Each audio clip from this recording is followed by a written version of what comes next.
Hello students, इससे पहले video में हमने की थी एक्सरसाइज 12.1। अब हम आगे करते हैं। नेक्स्ट टॉपिक है हमारा वृत्त का त्रिज्याखंड। वृत्त का त्रिज्याखंड क्या होता है? वृत्तीय क्षेत्र का वह भाग, यानी कि जो हमारा वृत्तीय क्षेत्र है, वृत्त के अंदर का जो क्षेत्र है, उसका वह भाग जो दो त्रिज्याओं और संगत चाप से घिरा हो। दो त्रिज्याएं कौन सी हैं इसमें? ओ ए और ओ बी। तो जो दो त्रिज्याओं और संगत चाप से घिरा हो, जो इन दोनों के बीच में ये चाप आ रही है हमारी ए पी बी, तो ये जो है हमारा ओ ए पी बी, ये क्या है? त्रिज्याखंड। तो ये हमारा कहलाता है वृत्त का त्रिज्याखंड। तो यहाँ पर जो एंगल बनेगा ए ओ बी, वो हमारा कहलाएगा त्रिज्याखंड का कोण। तो एंगल ए ओ बी क्या होगा? हमारा त्रिज्याखंड का कोण। ये हमारा 90 से ज़्यादा भी हो सकता है, लेकिन 180 से कम होगा। क्यों? क्योंकि 180 तब होगा अगर ये अर्धवृत्त होगा। हमारा जो त्रिज्याखंड बनेगा उसका अगर थीटा 180 होगा तो वो अर्धवृत्त हो जाएगा। तो ये हमारा जो एंगल है ये 90 से कम भी हो सकता है, 90 से ज़्यादा भी हो सकता है, लेकिन यहाँ पर ये जो है 180 से कम है। तो ये जो हमारा त्रिज्याखंड बना है इसको हम कहेंगे लघु त्रिज्याखंड। और ये जो बाकी का पार्ट हमारा बचेगा ये होगा हमारा दीर्घ त्रिज्याखंड। जो हमारा बचा हुआ भाग है, यहाँ से अगर मैं यहाँ पर क्यू आर लिख दूँ तो ये बन जाएगा ए क्यू आर बी। ये होगा हमारा दीर्घ त्रिज्याखंड। तो यहाँ पर मैंने लिखा भी है कि लघु चाप से घिरा त्रिज्याखंड को हम लघु त्रिज्याखंड बोलेंगे, और दीर्घ चाप से घिरे त्रिज्याखंड को हम दीर्घ त्रिज्याखंड कहते हैं।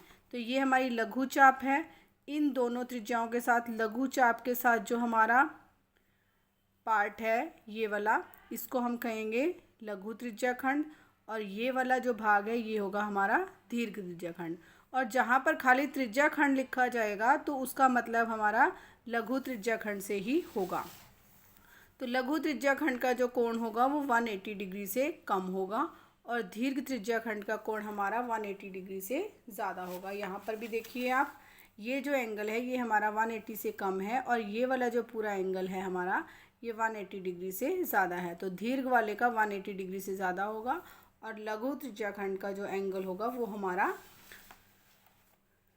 180 डिग्री से कम होगा। तो लघु त्रिज्याखंड और दीर्घ त्रिज्याखंड के कोणों का योगफल कितना होगा? 360 डिग्री। क्यों होगा? क्योंकि यहाँ पर सेंटर के चारों ओर जो हमारा पूरा एंगल होता है वो कितना होता है? 360 डिग्री होता है। अब इस त्रिज्याखंड का क्षेत्रफल निकालने का सूत्र क्या होता है? त्रिज्याखंड निकालने का के क्षेत्रफल निकालने का सूत्र होता है हमारा pi r square theta upon 360 degree. Pi की वैल्यू आपकी 22/7 या 3.14 रहेगी। आर आपकी त्रिज्या होगी, थीटा आपका जो भी एंगल दिया जाएगा, और बटे 360। यहाँ से हम त्रिज्याखंड का क्षेत्रफल निकाल सकते हैं। और अगर हमने त्रिज्याखंड का क्षेत्रफल निकाल लिया, यानी कि लघु त्रिज्याखंड का क्षेत्रफल हमें प्राप्त हो गया है, तो दीर्घ त्रिज्याखंड का क्षेत्रफल निकालने के लिए हम क्या करेंगे? Pi r square. Pi r square क्या है? हमारा वृत्त का क्षेत्रफल। पाई आर स्क्वायर है हमारा वृत्त का क्षेत्रफल। तो पूरे वृत्त के क्षेत्रफल में से हम क्या करेंगे? लघु त्रिज्याखंड का क्षेत्रफल निकाल देंगे, तो हमें दीर्घ त्रिज्याखंड का क्षेत्रफल मिल जाएगा।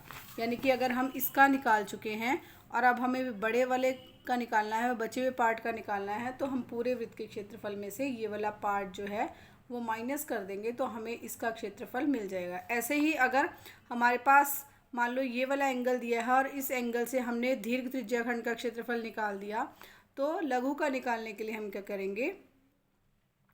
पूरे वृत्त के क्षेत्रफल में से दीर्घ वाला जो है वो माइनस कर देंगे, तो हमारा लघु त्रिज्याखंड का क्षेत्रफल मिल जाएगा।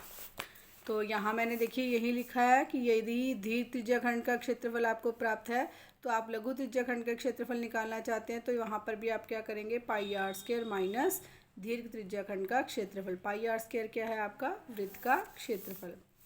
उसके बाद है, यदि आपका जो थीटा है वो 180 है, यानी कि थीटा की वैल्यू, कोण की वैल्यू आपकी 180 डिग्री है, तो त्रिज्याखंड का जो त्रिज्याखंड बनेगा हमारा वो क्या बनेगा? एक अर्धवृत्तीय क्षेत्र होगा। क्योंकि 180 डिग्री में क्या हो जाएगा?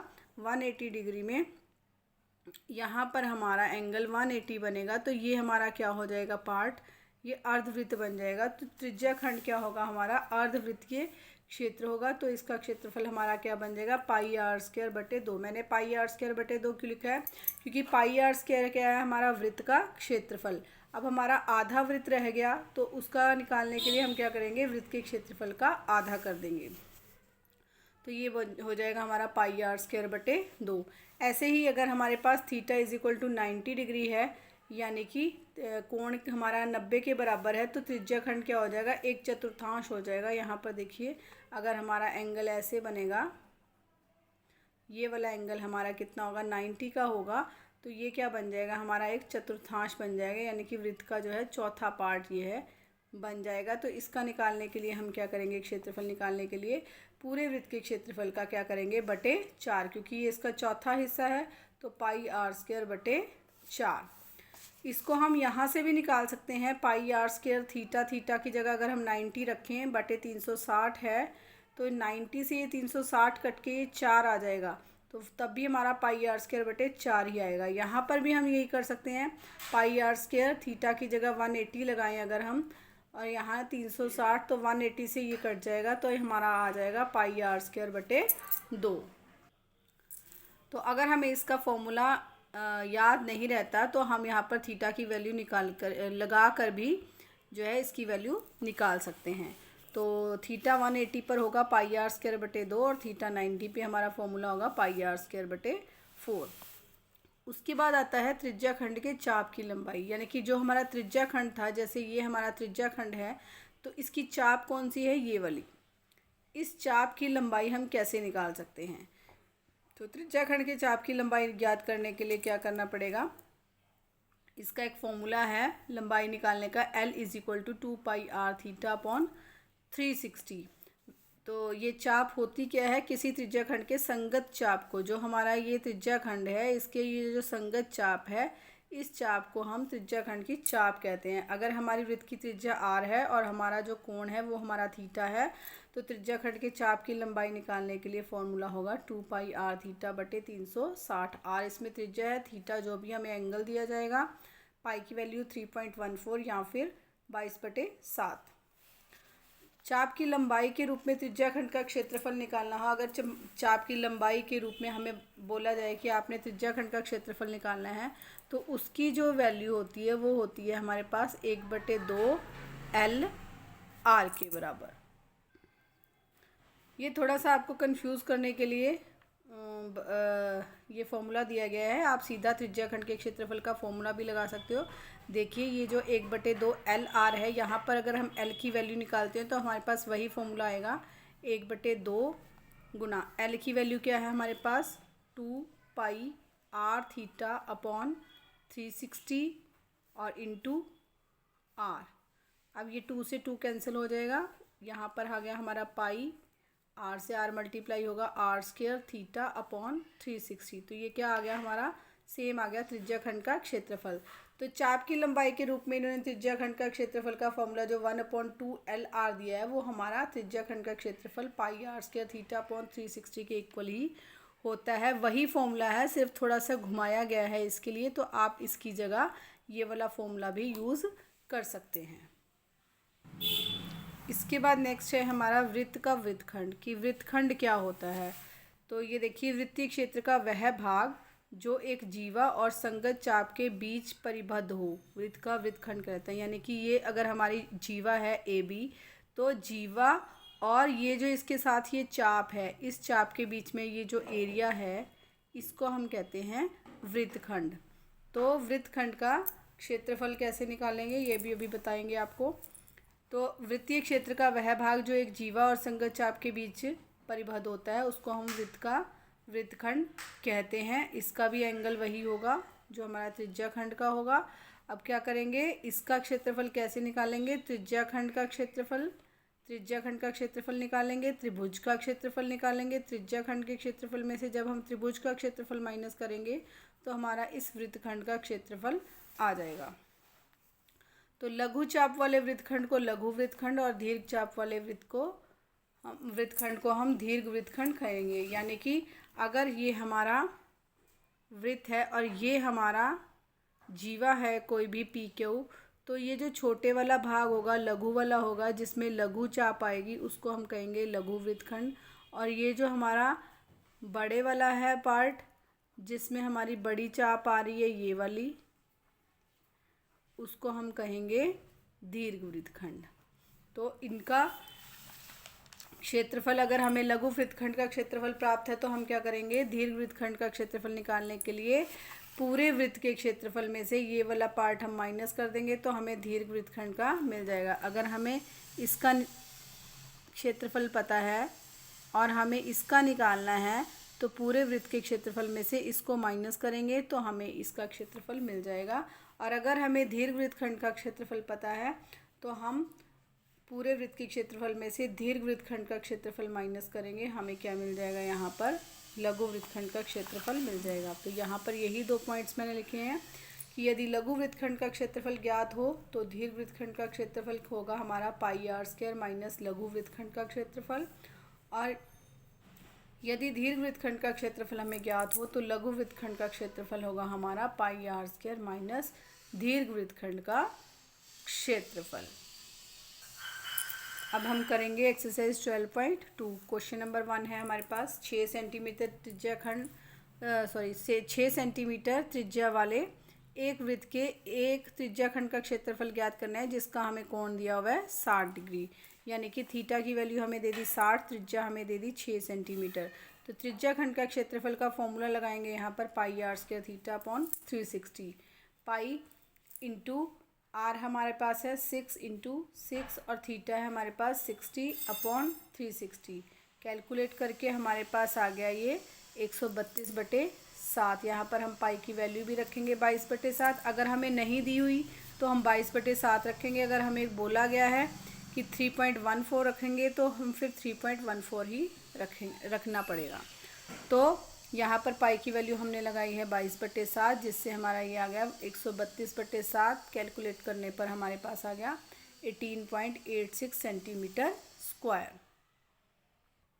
इसके बाद है हमारा क्वेश्चन नंबर 2। एक वृत्त के चतुर्थांश का क्षेत्रफल हमें ज्ञात करना है, यानी कि हमें वृत्त दिया हुआ है, वृत्त के चतुर्थांश का क्षेत्रफल हमें निकालना है, यानी कि एक पार्ट का क्षेत्रफल निकालना है। चतुर्थांश का जो हमारा एंगल होता है वो होता है हमारा 90 डिग्री के इक्वल, और हमें परिधि दी हुई है यहाँ पर 22 सेंटीमीटर। तो परिधि से हम क्या करेंगे, पहले इसकी त्रिज्या निकालेंगे। तो वृत्त की परिधि दी हुई है हमें 22 सेंटीमीटर। परिधि का फॉर्मूला है हमारे पास 2 r इज इक्वल टू 22। यहाँ पर पाई की वैल्यू रखी हमने 22/7, 2 गुना 22/7 गुना r बराबर 22। तो r की वैल्यू निकालने के लिए 7 इधर जाकर मल्टीप्लाई हो जाएगा और 2 और 22 जो है वो यहाँ पर डिवाइड के लिए आ जाएंगे, नीचे आएंगे, इनसे भाग होगा तो 22 से 22 कट जाएगा, 7/2। यहाँ से r की वैल्यू आ गई हमारी 3.5 सेंटीमीटर। तो वृत्त के एक चतुर्थांश का क्षेत्रफल निकालने के लिए मैंने आपको बताया था पाई आर स्क्वायर अपॉन 4 होगा, क्योंकि ये हमारे वृत्त का चौथा भाग है तो वृत्त के क्षेत्रफल का हम 4 कर देंगे। नहीं तो आप इसमें ये भी लगा सकते हो पाई आर स्क्वायर थीटा अपॉन 360। यहाँ पर आप 90 की वैल्यू लगाओगे तो पाई आर स्क्वायर इंटू 90 अपॉन 360 से भी हमारा जो है ये क्या आ जाएगा, पाई आर स्क्वायर 4 ही आ जाएगा।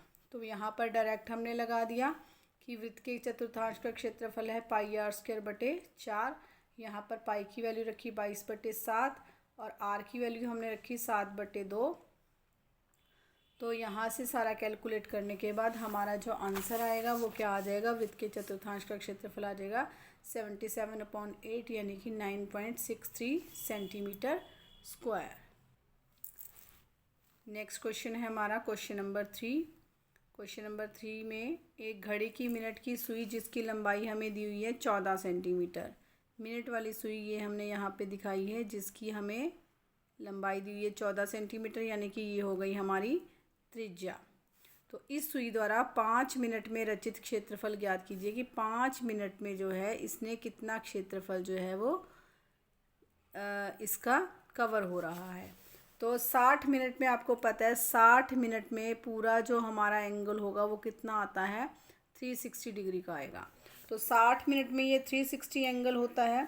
तो 1 मिनट में निकाला हमने 360/60, 5 मिनट में निकाला 360/60 इंटू 5। तो यहाँ से कैलकुलेटर करने के बाद हमारा जो थीटा की वैल्यू आई है वो आ गई हमारी 30 डिग्री। तो एंगल हमारा आ गया 30 डिग्री। आर हमारी दी हुई है 14 सेंटीमीटर, थीटा है हमारे पास 30 डिग्री। इसका हमें एक क्षेत्रफल निकालना है। तो ये क्या बन रहा है हमारा, एक त्रिज्या खंड बन रहा है जिसकी आर हमारी 14 है और थीटा हमारा 30 डिग्री है। तो त्रिज्या खंड का क्षेत्रफल निकालेंगे πr² theta upon 360 degree. Pi की वैल्यू 22/7 गुना आर हमारी 14 इंटू 14 इंटू थीटा हमारा 30 अपॉन 360। इसको कैलकुलेट करने के बाद हमारी जो वैल्यू आएगी वो आएगी 154/3 सेंटीमीटर स्क्वायर। तो हमने किए हैं 12.2 के पहले 3 क्वेश्चन किए हैं। इससे आगे के क्वेश्चन हम करेंगे नेक्स्ट वीडियो में।